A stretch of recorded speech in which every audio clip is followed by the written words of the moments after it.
October 11th, 2018, Parker Planning Commission meeting to order at 7 o'clock. Would you please stand and join us for the Pledge of Allegiance?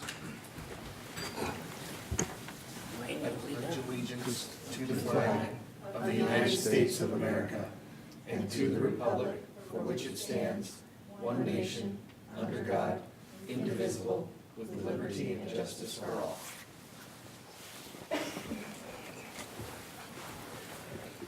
Thank you. Don't have my cheat sheet. I like the music. No cheat sheet tonight. Let's see. Absent is John. Seated for John is Kim. All other members are. Okay, Ruth Ann is absent. I don't have my little cheat sheet. No, I don't see it. So I'm lost. It's there.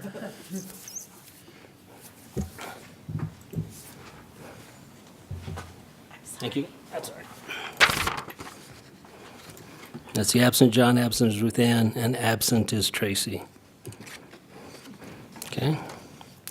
Next. Well, I guess, Bryce, are there any additions to or deletions from the agenda?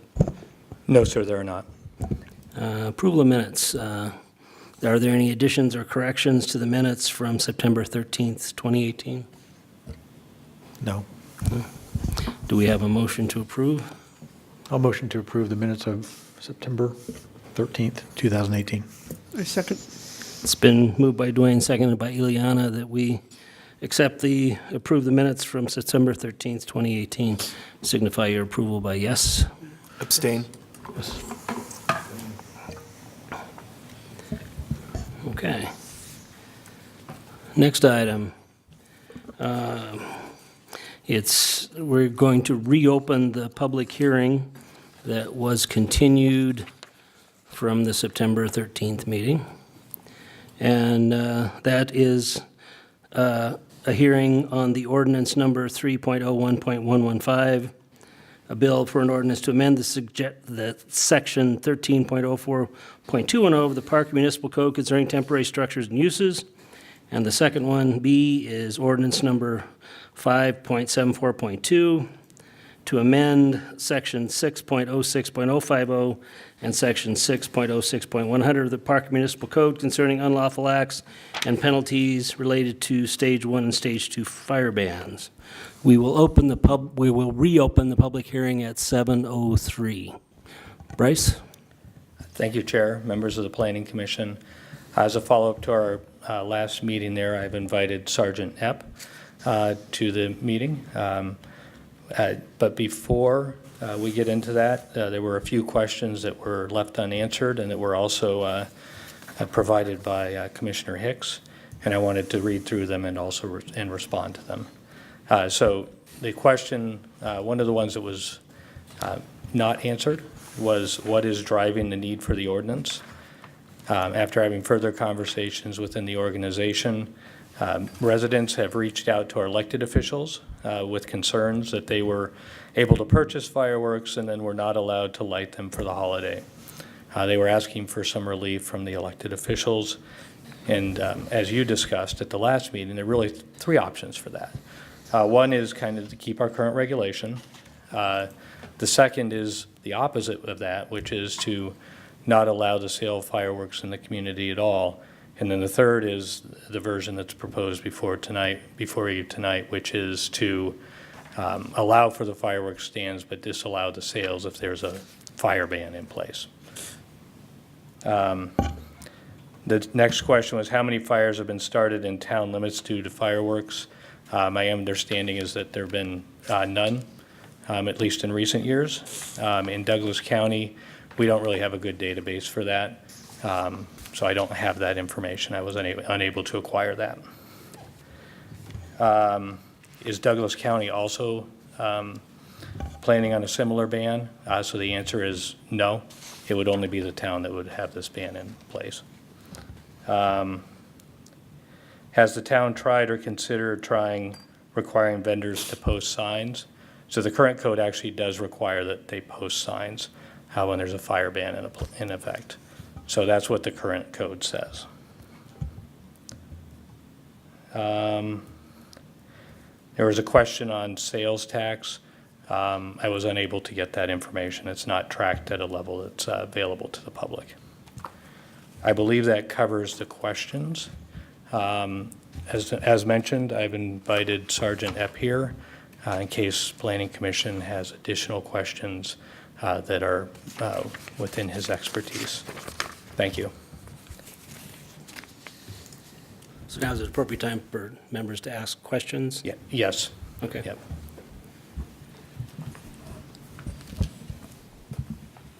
Welcome, Sergeant. Good evening, Chair, Commissioners. Questions? My first question is related to how is the signage of the warning enforced? Right now, the enforcement comes anytime that there's a stage 1 or 2 ban. It doesn't necessarily go to the actual signage. That's a requirement that is part of the code. The enforcement still comes from law enforcement. When we get the calls for service that come into the police department, we're able to respond. If we are able to locate the parties involved, it's still the officer's discretion at that point in time, whether a lot of times it tends to be an educational type thing. People may not be aware, they may not see the signage, may not be aware that there is a fire ban, either stage 1 or 2 in place at the time. So it's still an officer's discretion whether they choose to cite that party or not, based on the fireworks that may be on hand at the time. Thank you. Yeah, I think one of my basic questions when I look at this is, how does it solve the problem? And just think about fireworks being for sale. Fire ban comes into place day 2. Fireworks sold on day 1 are still out there. So what does the ban on fireworks sale on day 2 do for us if there's already been fireworks that have been sold on the street and likely to be used?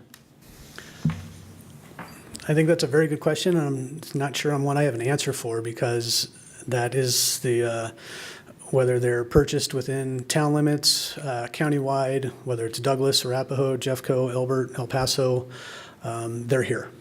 So it's usually, as I stated earlier, it's an enforcement action for us or an educational piece to it. Just because the fire ban, as you stated, is enacted one day, doesn't mean that the fireworks stand has been up for 3-4 days prior to. The fireworks are going to be there. Do the police and fire departments have, what's the word I'm looking for? A preference on this, or is the town working in conjunction? Do police and fire just want them out? Do they want the ban?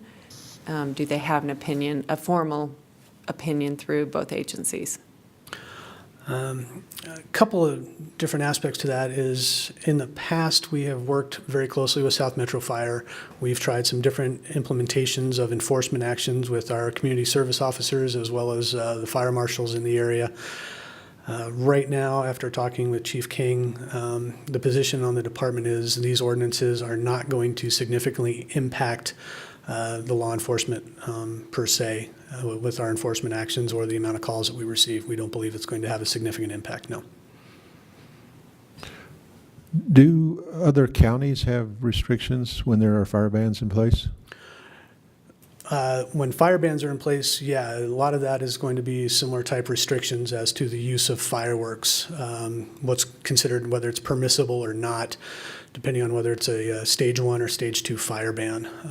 There's different levels of what they consider permissible, whether professional pyrotechnics are allowed or not, depending on the level of the ban. But most agencies follow the state guidelines for the fire bans, allowing no use for what is permissible. Yeah, okay. So this, what's before us doesn't ban the use of them, it just bans the sale of them during a fire? Under the fire ban itself, if the emergency management or a designated official puts a fire ban in place, it does ban the use of fireworks. It does not ban the possession of, just merely the use. Okay. But does it ban the sale of them once that? Yes. So currently, use of fireworks during a fire ban is already illegal. This change would ban the sale of them during a fire ban. Right, okay. Per your earlier statement, you basically said that this isn't really going to make an impact. Are we going to try to chisel away at this? Is that the intent? Maybe this is a start to where we can move some of these things out of the county or out of the town? I don't know if this is going to have, as I stated, a direct impact just because of the sheer volume of usually the calls for service that we get. And a majority of the calls for service that we get, we find are usually already the illegal fireworks that are not permissible within the state of Colorado. So we usually do not get the calls for service for the family picnic where the kids have the sparklers or the fountains, the things that are allowed. It's usually the mortars, the Roman candles, the bottle rockets, which are already not legal within the state. Further question? I have one more. Okay, go ahead. So do you see any pros and cons as to whether we pass this or not? The biggest pro I see right now is, having spoke with our public information officers over at the department, is we too, through social media, some of our different outreach programs with the community, receive several complaints as well, and a lot of the questions that has been posed, I think, to town council and the elected officials, that what is the town doing about this? Why are they still able to sell fireworks even though a stage 1 or stage 2 fire ban is in place? So I think it's from a public relations standpoint and our public information officer standpoint would be the biggest pro that we would have, that we'd be able to formulate a better answer to the community members along those lines. From a sheer volume of just enforcement and calls for service, I'm not sure that we're going to see the positive impacts there. Anything else? No? Thank you, Sergeant. Thank you. Since this is a public hearing, we will open up the meeting to public comment. If you wish to make a comment, step forward, state your name and address for the record. Seeing no public here, we will close the public comment portion. Is anybody needing more information from Bryce or staff? No. All right, then we will close the public hearing at 7:13. Commissioner discussion? Yeah, I'll jump in and put my 2 cents worth in, since I did the last time. I'm not opposed to what's before us. I just don't actually see that it solves any problem. It makes a public statement of some sort that will ban sale of fireworks during a fire ban, but I don't know if practically it has much effect. So I guess if we want the PR effect, I'm not opposed to that. What I am in support of, as I said the last meeting, is I think this is a time we should really think about whether we should sell fireworks at all within our municipality, and whether we should make a recommendation to town council to consider a larger ban, and that's what I'd like to see, although I'm not opposed to this. I don't feel like it has much teeth, and it's just more for public relations, it seems to me like, than it is effectively changing any behavior. Yeah, I tend to agree with Dwayne. I'd like to see a complete ban on the sale of fireworks, and hopefully someday that will happen. But as far as getting started, I guess I would approve this and go with this, and hoping that the town council or somewhere we could eventually, in the near future, put a complete ban on selling the fireworks in the county, and even in unincorporated part of Parker.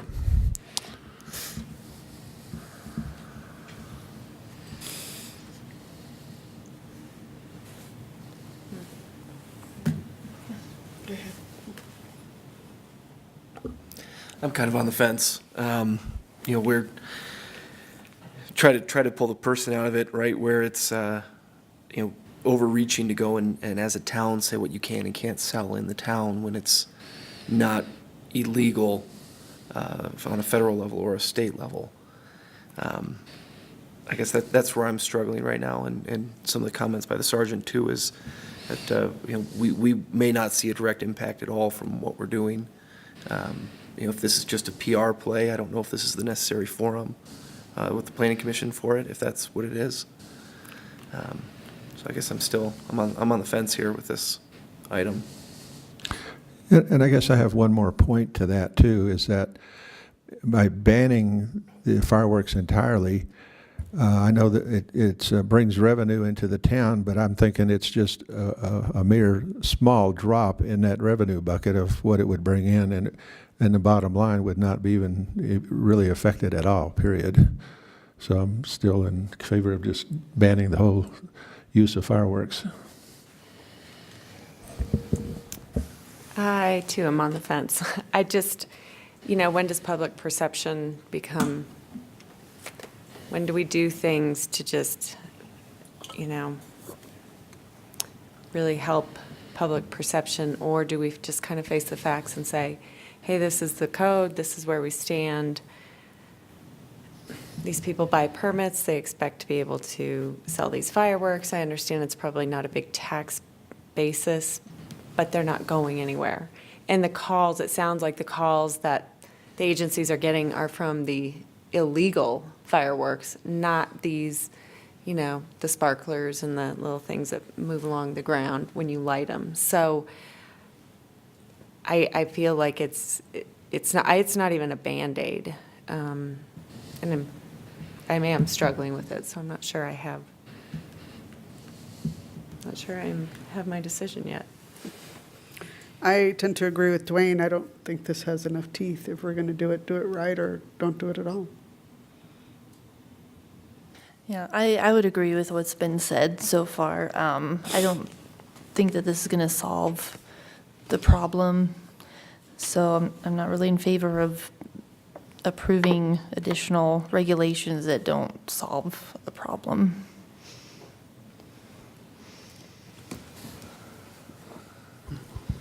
Well, in listening to these comments and having grown up in a town that had a citywide ban, and which did no good, it still sounded like a war zone on the 4th of July, even though the town didn't allow sales in the town and all of that. But I go back to Dwayne's point, is this a place to start? And then we move, that this gets in the books, and then, again, I think our direction tonight has been pretty clear to council that they need to take a look at just doing biting the bullet and doing the townwide ban. And is this a step towards that? I don't know. I don't know whether. I'm not even sure what that would look like, whether that would come back as an ordinance or the council would pass something else. I don't know what that would even look like if they did that. So I have a question, Bryce. So if, with our decision tonight, does that, I know it goes before the council, does our comments go before the council on how we feel about having a complete ban on fireworks? Yeah, so tonight, if you make a recommendation of approval or denial, the deliberation would go back before council. So council will be aware of the deliberation. Okay. So our discussions here is what council will look at. Okay. Other comments, discussion?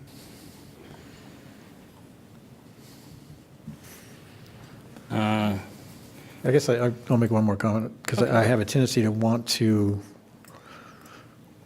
put a motion on the floor to deny this with a recommendation to town council to do a more thorough review of a potential ban. I don't know how to accomplish that specifically with I would second wordings and that. such, but I think that's kind of a good where approach. my mind is wanting to go, because I just really believe, as I said before, that this doesn't have any teeth, and I don't know that I want to be taking action just to appear to be taking action, and it's what it feels like to me. And I tend to agree with Commissioner Hickler that why put more regulations on the book that aren't solving any kind of problems? Yeah, I agree. So how can we do that motion, Gary?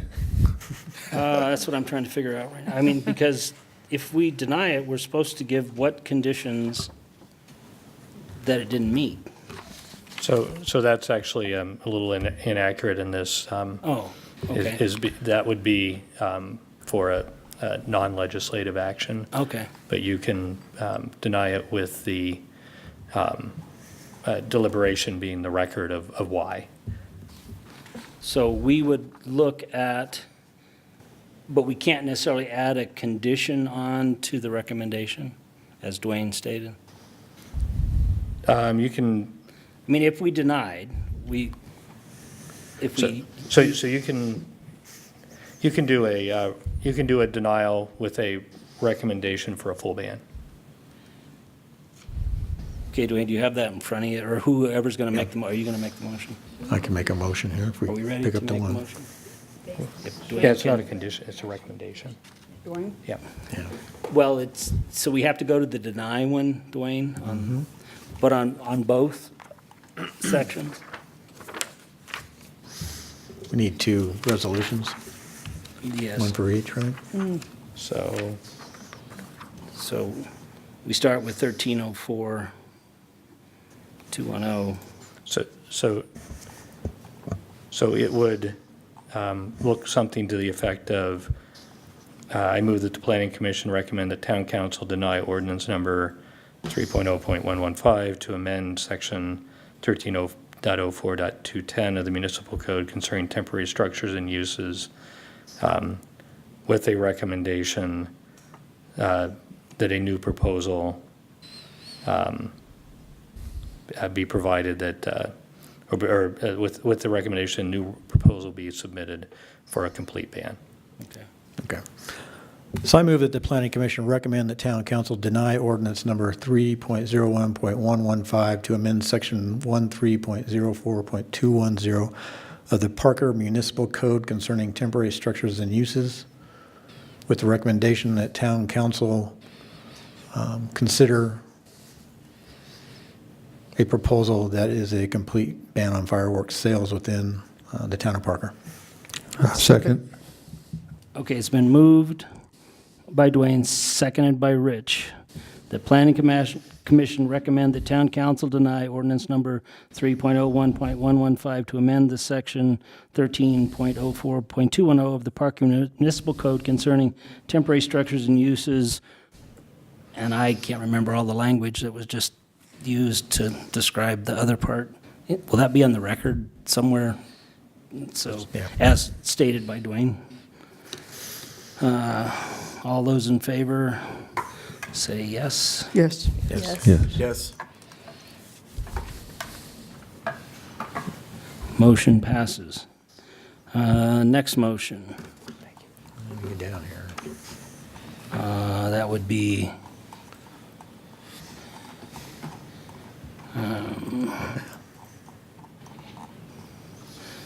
the ordinance number 5.74.2 Eyes on it.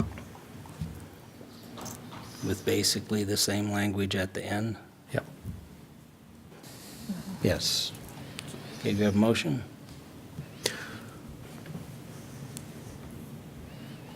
This is right below it, right here.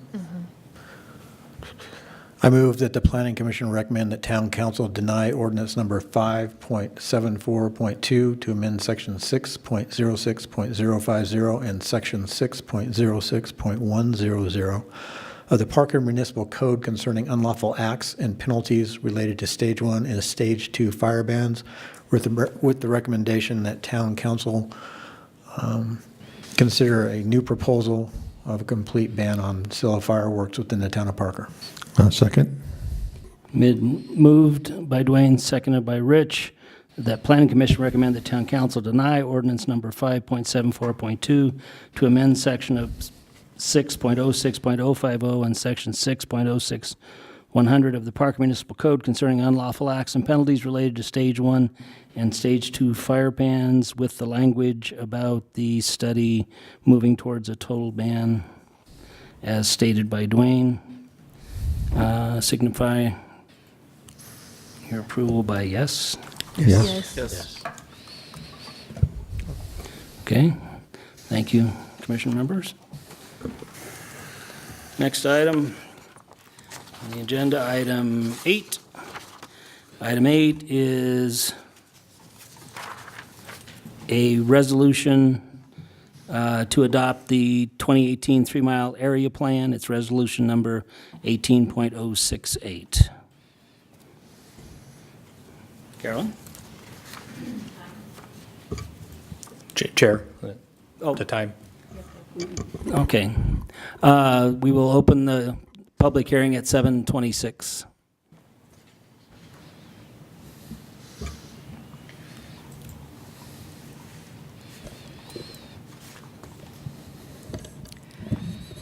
Good evening, Chairman and Planning Commissioners. Tonight I will present an overview of the 2018 3-mile area annual update. The town's 3-mile area plan was developed in 2006 to comply with the state's Municipal Annexation Act of 1965 that ensures municipalities are able to service newly annexed areas. The plan is required to be updated annually. In past years, Parker's plan was brief due to defined urban growth boundary, the IGA with Douglas County, and Parker's 2035 master plan, which addressed many of the state statutes. Because the IGA was terminated in May of this year, the 3-mile area plan has been prepared in a new format. With the new format, the plan still addresses the state statutes requirements, and it also remains consistent with the master plan. The new plan features a more detailed report format that provides analysis of unincorporated land that may be annexed into the town. The 3-mile area boundary has been divided into 6 sub-areas, and each sub-area has been examined individually to document unincorporated lands. The new plan format will help staff track changes in unincorporated areas. The plan continues to reference planning documents from the town and also surrounding counties and municipalities. The 2018 changes to all the maps in the map packet includes defined subareas, updated map legends, a 3-mile buffer area that reflects new annexations in the area, and we now refer to the urban growth area as the Parker Planning Area. Changes to Map 1 this year include new Parker annexations, which are Grasslands, Prairie Trail, Highlands at Kings Point, Pine Lane Enclaves, Harvey Open Space, Heirloom Parkway, and Village Center Drive. And it also references the Omni Park annexation to the city of Lone Tree, which is located at Lincoln Avenue and Park Meadows Drive, adjacent to I-25. Map 5 includes changes to the Cottonwood Water and Sanitation District boundary at Vantage Point and Kings Point. And then Map 6 changes reflect changes to 2 properties with zoning changes from agricultural to residential. Staff recommends that Planning Commission recommend Town Council adopt the 3-mile area plan update. Thank you, Carolyn. Are there We any have questions? Questions for Carolyn? Nope. This is strictly administrative. Yes. I do have one question. On the Parker planning area, being the name changing, because I think it was urban growth boundary before. I think of that as kind of being a hard line that you're agreeing not to develop beyond. Is that, so Parker planning area, is that, are we agreeing that we're not going to expand beyond that boundary? Or can you maybe tell me a little bit more about what?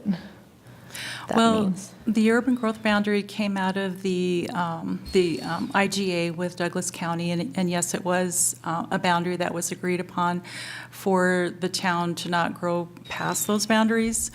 But since that IGA went away, we don't have to abide by that, that agreement anymore. So we can actually, if there's land that is close to the town boundaries within the 3 mile area that qualifies for annexation, then we can we can consider annexing it. So it's not, it doesn't prohibit us like the UGBA. Okay, thank you. Further questions? No. All right, then, as this is a public hearing, we will open it up to public comment if you're...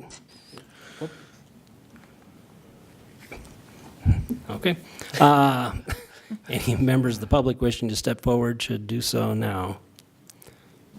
Seeing none, we will close the public comment portion of the meeting. Do we have any further questions for Carolyn? Nope. We will, oh, no. We will close the public hearing at 7:31. Commissioner discussion. Administrative versus. Yeah, seems straightforward. It's administrative. Yep. Nice piece of work on getting it updated. Yes. Yeah, I like the idea that the plan was modified to give an analysis of the unincorporated lands and the 6 area maps or sub-areas, so I like that idea, so. I like I mean, it's, it's an attractive document as well, and I know it has to be turned into the state, but, it's still, might as well do it up nice. So, do we have a motion? Very clear. I move planning commission recommend town council adopt town of Parker. You can't hear me? Town of Parker's 2018 3 mile area plan. Second. It's been moved by Eliana, seconded by Kelly, that Planning Commission recommend Town Council adopt the Town of Parker's 2018 3 mile area plan. Signify your approval by yes. Yes. Any further staff items? No, sir, there are not. And so we finished the other part of the training in there? Correct. Okay. All right, then we will adjourn at 7:32.